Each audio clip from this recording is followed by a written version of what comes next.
अगर आपको लगता है कि केमिस्ट्री एक बोरिंग सब्जेक्ट है तो मैं आज आपको केमिस्ट्री पढ़ाऊंगा शायरी की ज़बान में। उम्मीद है इसको वो लोग भी समझेंगे जिन्होंने कभी केमिस्ट्री की किताब नहीं उठाई होगी। तो स्टार्ट लेते हैं पोलर बॉन्ड से। तो पोलर बॉन्ड कोवेलेंट बॉन्ड होता है जो कि इलेक्ट्रॉनों की शराकत से बनता है। दोनों ही एटम एक इलेक्ट्रॉन लेकर आते हैं, लेकिन चूंकि क्लोरीन ताकतवर है तो अब जिसकी लाठी उसकी भैंस, तो क्लोरीन इन इलेक्ट्रॉनों को अपने ज्यादा करीब कर लेता है और ये थोड़ा हाइड्रोजन से दूर हो जाते हैं। तो ये इलेक्ट्रॉन अपना ज्यादातर वक्त क्लोरीन के पास गुजारते हैं, लेकिन कभी कभार ये अपने घर भी आते हैं।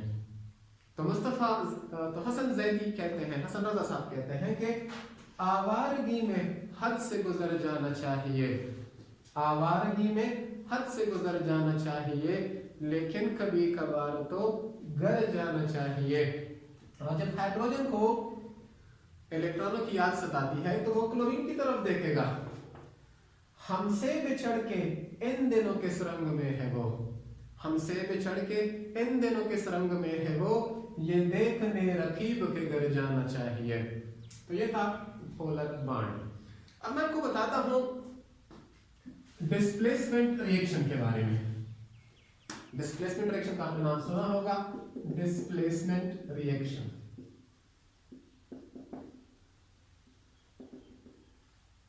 तो इस रिएक्शन में ऐसा होता है कि एक ताकतवर एटम कमजोर एटम को निकाल कर उसकी जगह ले लेता है। पोटाशियम ताकतवर है, यह सोडियम को निकाल लेता है। अब सोडियम ने बड़ी कुर्बानियां दी थी क्लोरीन के साथ बॉन्ड बनाने के लिए।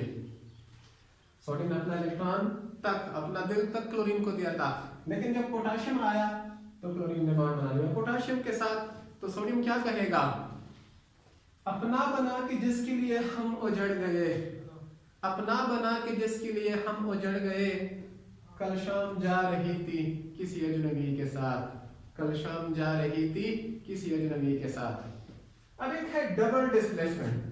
डबल डिस्प्लेसमेंट में ऐसा होता है कि दो मुरक्कबात आपस में रेडिकल का तबादला करते हैं, तो ये बनेगा। जो सिल्वर पहले नाइट्रेट के साथ था अब क्लोरीन के पास आएगा, और जो सोडियम पहले क्लोरीन के पास था वो नाइट्रेट के पास आ जाएगा। तो इसको कहते हैं साथियों का तबादला।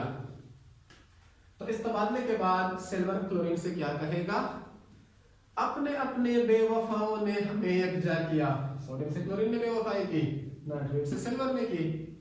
तो अपने अपने बेवफाओं ने हमें यकजा किया, वरना मैं तेरा नहीं था और तू मेरा न था। तो ये है डबल डिस्प्लेसमेंट अहमद फराज की ज़बानी।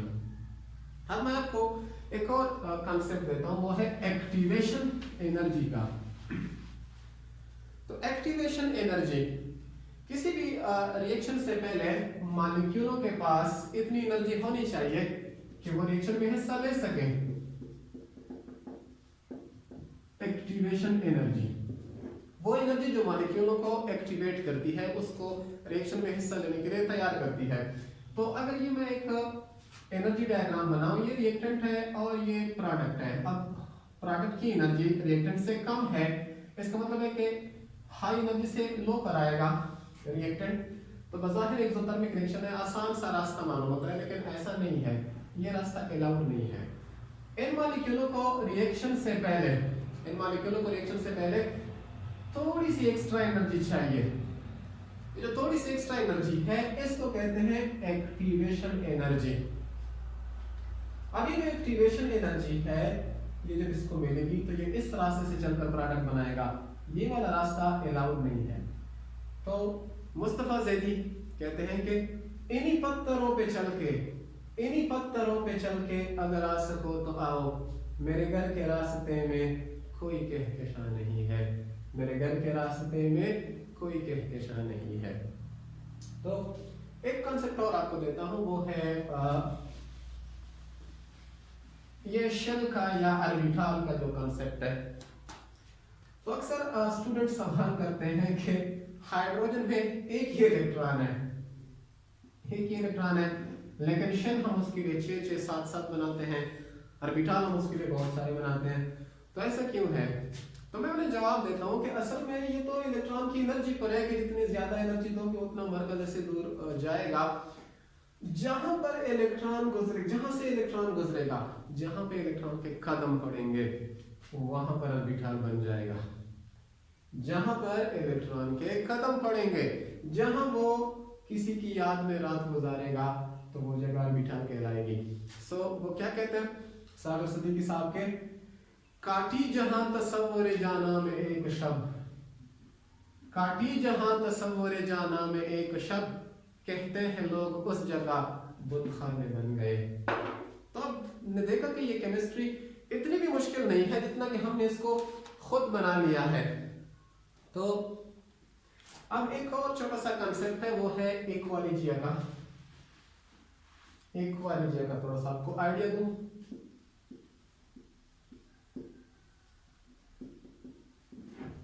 इक्वालिजिया एक मिक्सचर है HCl का और HNO3 का। ये जो मिक्सचर है ये सोने को हल करता है, इट डिसॉल्व्स गोल्ड, मतलब इतना ताकतवर अमेजा है कि ये सोने जैसी धातुओं को अपने अंदर हल करता है। तो ये दो ताकतवर एसिड को मिलाने से बनता है। तो अहमद फराज साहब इक्वालिजिया के बारे में कहते हैं कि गम दुनिया भी गम यार में शामिल कर लो, गम दुनिया भी गम यार में शामिल कर लो, नशा बढ़ता है शराबे जो शराबों में मिले, नशा बढ़ता है शराबे जो शराबों में मिले, अब कि हम बिछड़े तो शायद कभी ख्वाबों में मिले, जिस तरह सूखे हुए फूल किताबों में मिले। तो आपने देखा कि केमिस्ट्री उतनी बोरिंग नहीं है जितना हम इसको समझते हैं। बस कोई अच्छा पढ़ाने वाला होना चाहिए। आप सबका बहुत शुक्रिया।